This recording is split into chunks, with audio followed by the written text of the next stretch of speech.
Hey y'all, welcome back to the party. It is me, your girl BrittReacts, and today we're going to react to a different segment on the skynews.com.au. This one is World's Gone Mad. Ronan Dean reacts to bizarre fashion trends. This just felt like it was right up my alley. Right up my alley. Let's see.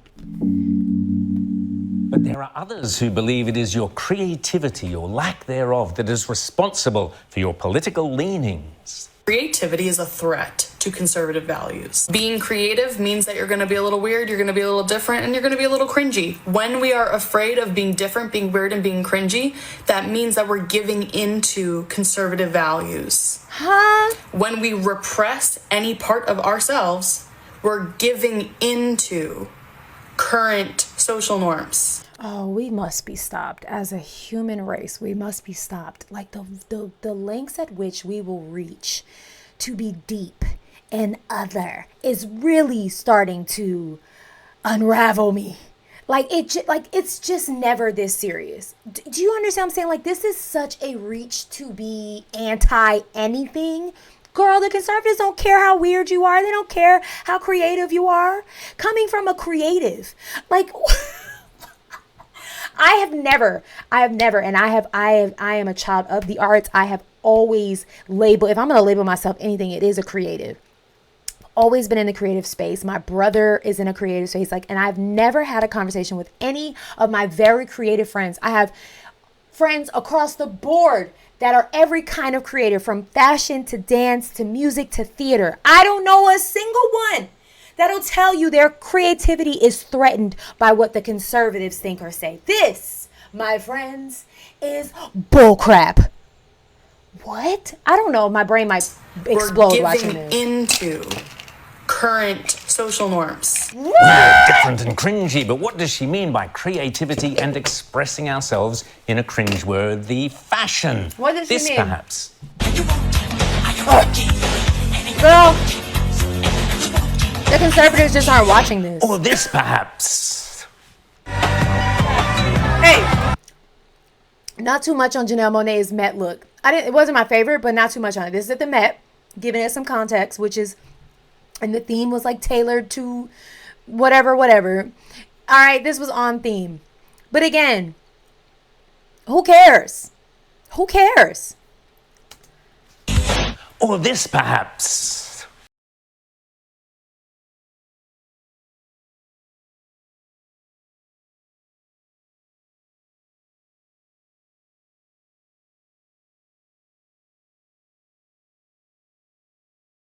In Andre's defense, I feel like Andre's stance was quite conservative. Like, he's like, I'm carrying this music industry on my back, and the rest of this music is trash. This music y'all are putting out nowadays, these new kids in music, trash. That is so funny. Andre 3000 put out a flute album like 2 years ago. He's not even rapping anymore. The man won't even do a show of his old music anymore. That's how sick of the music industry he is.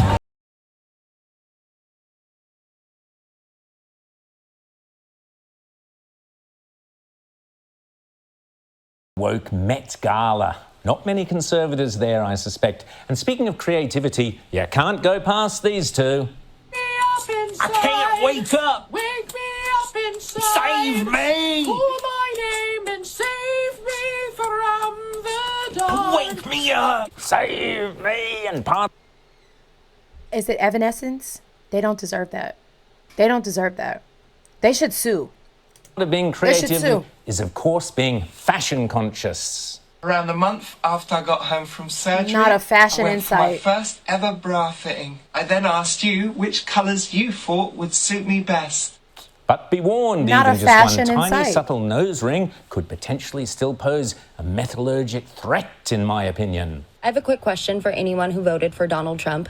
What are you going to tell your child when they come home from school crying because their best friend was just taken out of their classroom by an immigration agent? Good question. How about give me your email address so we can keep in touch?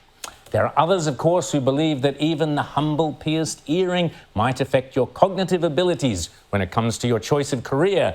But there is no evidence to support this scurrilous contention. It's crazy. I'm actually doing WGSS as my major, so this is like... What does that mean? What's W? Women's Gender and Sexuality Studies. So, like, this is... this What kind of job are you going to get with that degree? Yeah, like, literally, I mean, but for real, like, I literally, that's like, I mean, I don't honestly know. But what about other less intrusive forms of cosmetics in this mad and crazy world, I hear you ask? Do nails, lipstick, hair implants, and so on give any clues as to political leanings? Dunno.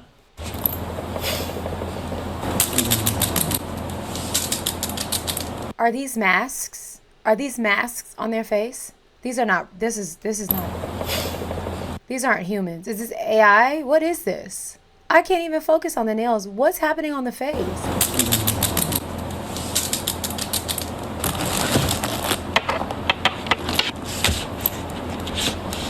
Are they human?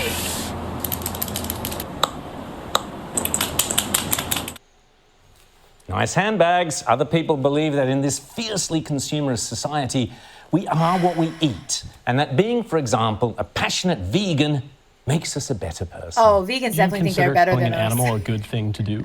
If it's needed, yes. Like when you're talking about this supposedly natural food chain, like lions don't have weapons. Yeah, they do. They've got a bunch of them on the end of their fingers. It's their body.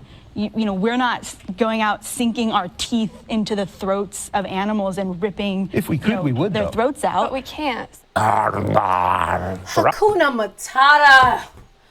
Oh, what?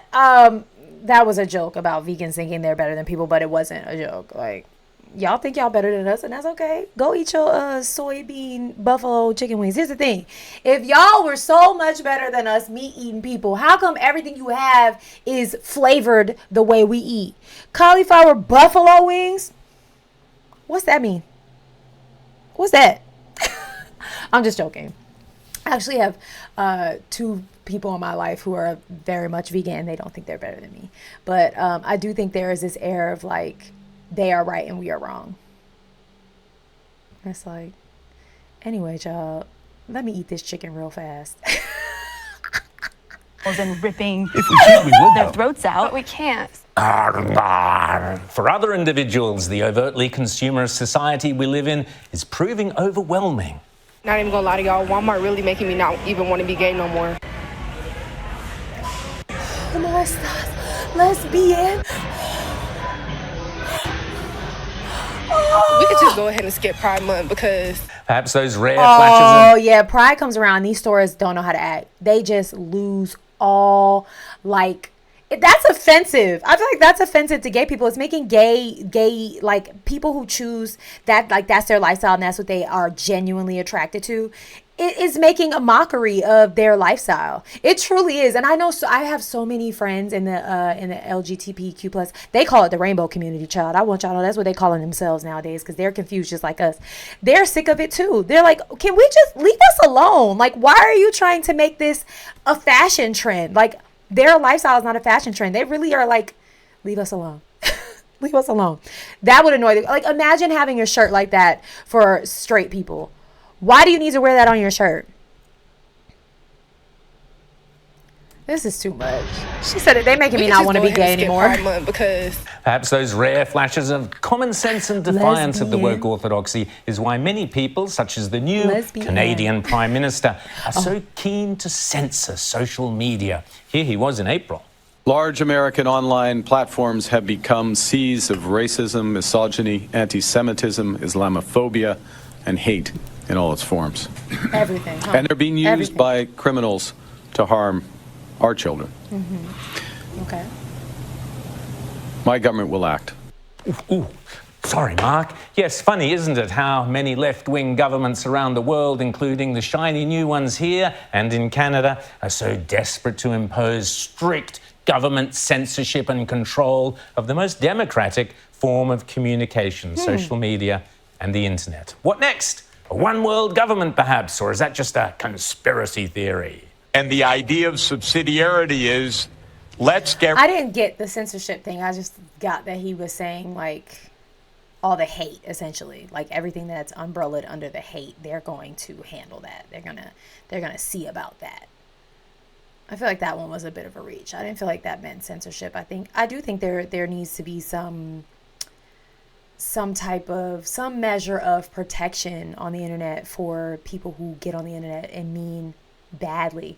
And I'm not talking about like differing opinions. I mean, people who come on the internet to be harmful, to be hateful. I do think there's space to manage that in a better way that doesn't include being censored. I just think a lot of people think that one type of like, if one, like, let's just say all the negativity is taken off the internet, that means that all opinions are taken off. Like their opinion can't be on the internet. And if that's the case, I feel like you should be doing a body scan and like deciding what kind of day you deserve to have, because there's nothing I've ever written on the internet that I would ever,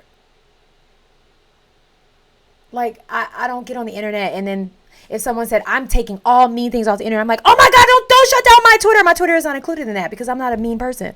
I don't say mean things. And I don't have a Twitter. That was hypothetical, but I'm just trying to make a point. Anyway, let's get, what's this new point he's making? Conspiracy theory. And the idea of subsidiarity is, let's get real. We need governments at all levels. We need a global government, that's the UN. Yes, that was arch-lefty Jeffrey Sachs suggesting we hand over control of our lives to the totally discredited, in my opinion, lovies of the United Nations. No, thank you. Meanwhile, speaking of the hardcore left here in Australia and the re-election of the Albanese Labor government and the defeat of the centre-right coalition opposition, well, it's being blamed by all the liberal bedwetters on Donald Trump. Donald Trump is toxic in Australian politics.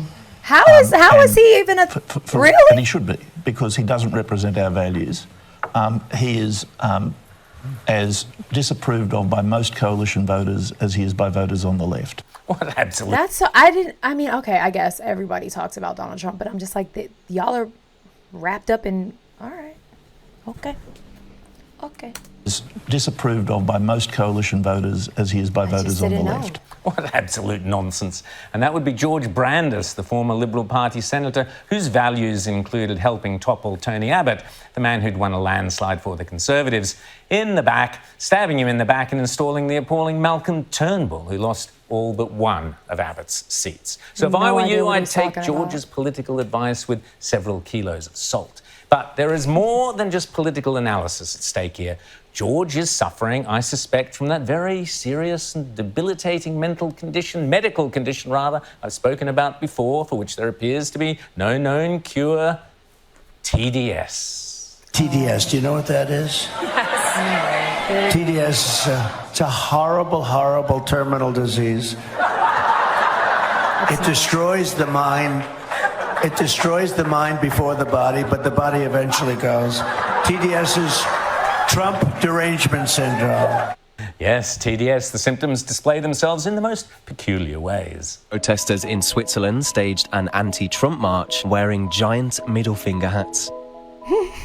Okay, other sufferers, such as this young man, once unbelievably a Hollywood heartthrob, simply retreat into a bizarre world of bitterness and paranoia. It's a reasonable theory that Donald Trump is not unlike the spouse of someone who leaves him, perhaps for another, who then... Isn't that Madonna's baby daddy? Wait, why is he okay? He looks cooked. Burnt. That's not his natural hair color, is it? What happened? Sean. The spouse of someone who leaves him, perhaps for another, who then murders their former partner because if they can't have her, nobody can. And I think Donald Trump in his solipsism may have that relationship with the world. But if you really want an honest assessment of Donald Trump, ask a New York mafiosi gangster.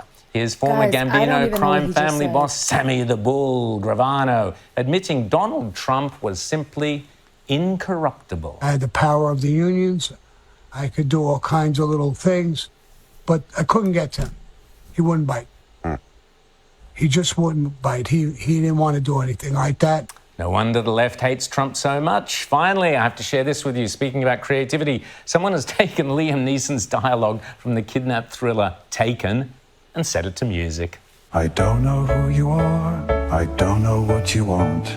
If you let my daughter go, that'll be the end of it. But if you don't, I will look for you. It surely is a world gone mad. Thank goodness for social media and democratic creativity.